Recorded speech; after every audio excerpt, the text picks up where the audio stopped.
दोस्तों आप लोग देख रहे हैं प्रोवाइंस 1 मिलियन। तो फिर से एक बार स्वागत है प्रोवाइंस 1 मिलियन में। तो जी हाँ दोस्तों, आप सबको बता दें कि खेसारी लाल यादव का फिल्म फ्लॉप क्यों हो रहा है।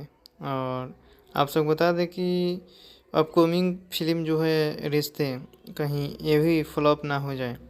और बचाने के लिए क्या करना पड़ेगा अभी आप लोग सुन सकते हैं।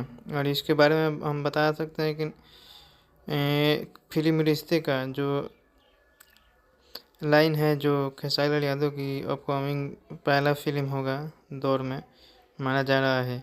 और फिल्म 14 मार्च को आप सबके बीच नज़दीकी सिनेमा घर में रिलीज किया जाएगा।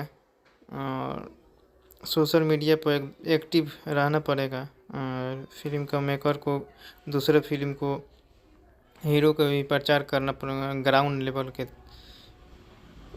लेवल पर। और घूमना भी पड़ेगा होगा। तीसरा भी जो कि सटीक प्रिंट मीडिया और सोशल मीडिया पर